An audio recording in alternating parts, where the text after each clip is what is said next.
Another story I heard about myself. This one happened in high school. We had this teacher in high school whose kid went to our high school. His name was Mr. McNamara, and his son Jake McNamara went to our high school. He was a sophomore when I was a senior, so he was 2 years behind me. And Mr. McNamara was an asshole. And one weekend, he and his wife decided to leave town, which you should never do if you're an asshole. And Jake McNamara decided to throw a party at the teacher's house. Hooray! And everyone around town heard about it, and we all got up individually and thought, okay, let's go over there and destroy the place. I walked into this party, everyone I had ever met was there, and everyone was drinking like it was the end of the world. People were drinking like it was the Civil War and a doctor was coming to saw our legs off. It was totally unsupervised. We were like dogs without horses. We were running wild.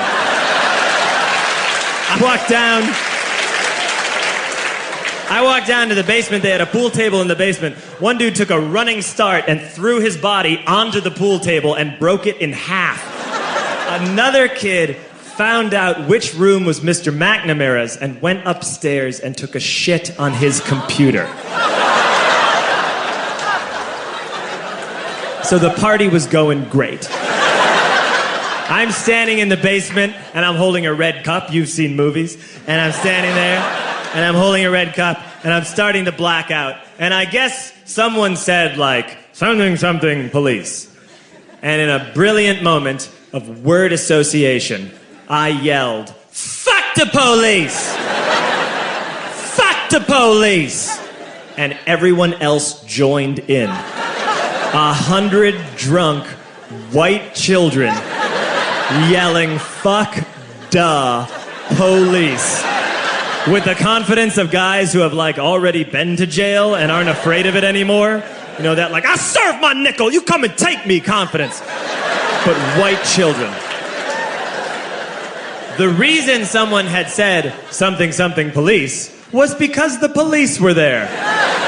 So a Chicago police officer walked down the stairs and got to the bottom in the basement and looked out over a sea of drunk toddlers yelling, fuck the police, in his face.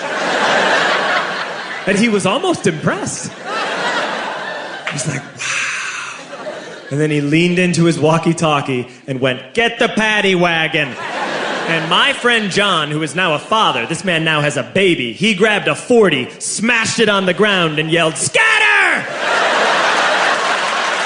And everyone ran in a different direction.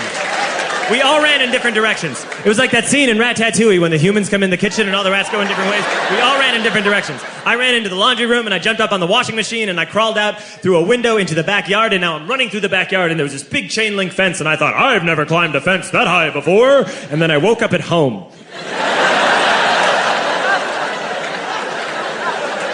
On Monday, I went to school because that's what we did back then.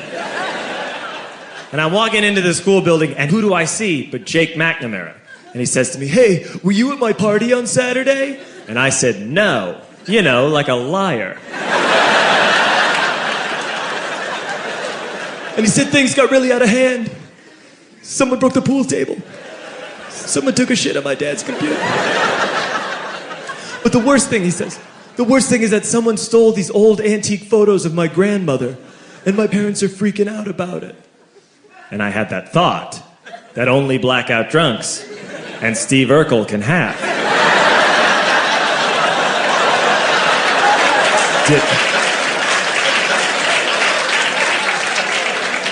Did I do that?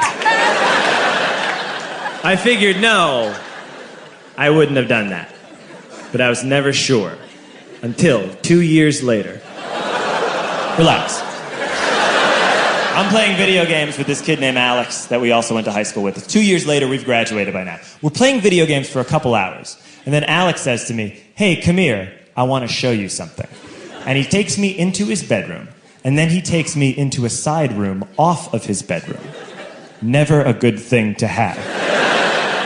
And he shows me a tiny room that is covered wall to wall in stolen antique photos from different people's parties over the years.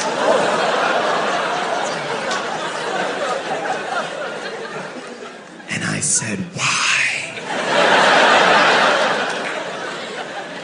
Why do you do this? And Alex said, because it's the one thing you can't replace.